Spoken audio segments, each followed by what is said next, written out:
morning everyone, my name is Ilse Boyson. I'm a social worker at Stabilis Treatment Center, and this morning I want to focus a little bit on what is within our control. We're living in a society where there's a lot of factors that's outside of our control, and it's very quickly it can be very quickly that one becomes despondent, unmotivated, because our resilience is constantly challenged, with the electricity crisis, with the economy, with everything. And I see this more so in practice, with patients constantly relapsing because they cannot deal with the circumstances of life. One thing that we always need to understand is that there will always be circumstances that is beyond our control. And to continue to focus on those circumstances, it only makes the circumstances bigger and we feel less in control. And the more that we feel we are less in control, the more we want to have control. I don't have a bottle of water with me now, but if I take a bottle of water, I just take water. I put my hand under the tap and I open the tap, and my expectation is when the water starts running, I'm going to grasp it. We all know that's impossible. The water will literally seep through our fingers. So if that is my expectation and my expectation is not met, I'm going to become frustrated. And in the process of becoming frustrated and wanting to have more control, then it means I will become more frustrated and I will feel more out of control, and I will start compensating for that.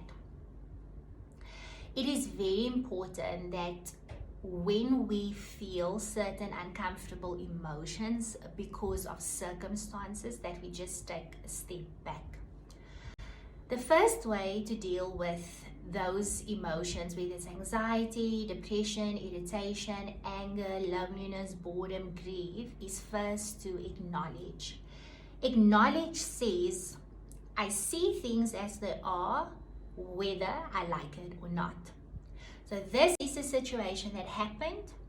I don't really like it. I don't approve of it, but it is what it is. And I have to just acknowledge that it is what it is. I don't have control over the electricity crisis. I don't have control over the economy. I have control over my world. And not just my world, but everything included in it. My emotions, how I manage myself, my reaction to things, and. So first of all, it's acknowledge. Then we have to accept. So acknowledge speaks more about, being okay with the circumstances, like making peace with the electricity crisis.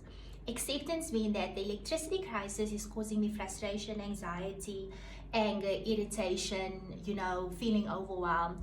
And it's then to accept those emotions for what it is. This is what I'm feeling for now.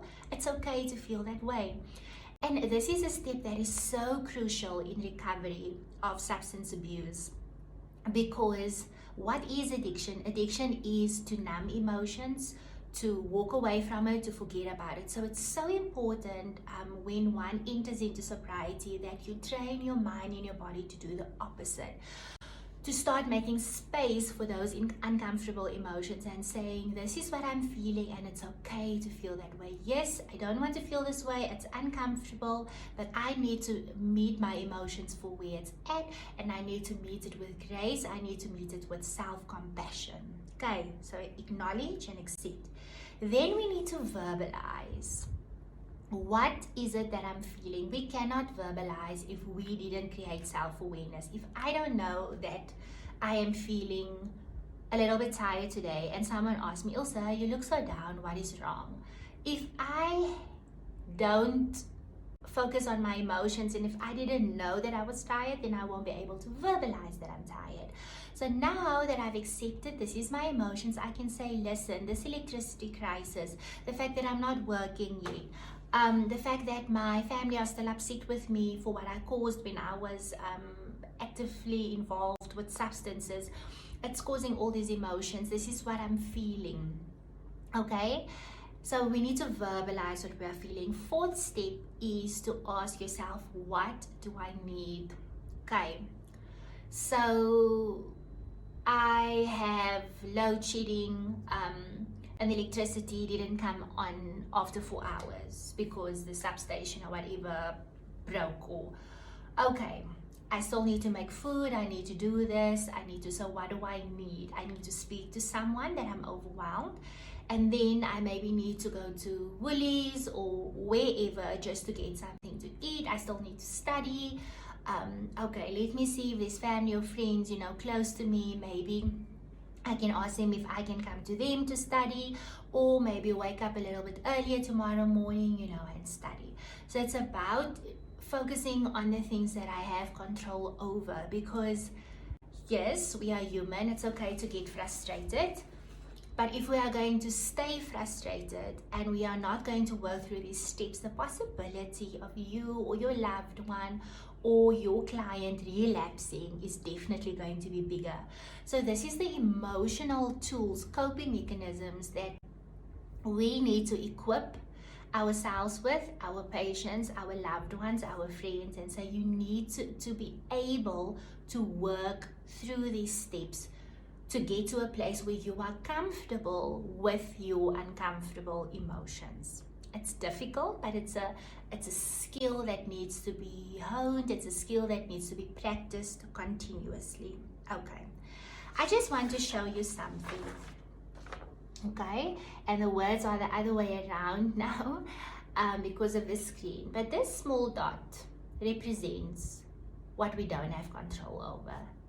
This represents what we have control over. If you make a list of what is the things that is within my control and what is the things that is beyond my control, I'm telling you, because I've done this exercise with my patients, you will have a lot more to write under what you have control over. So I want to challenge you. If you are,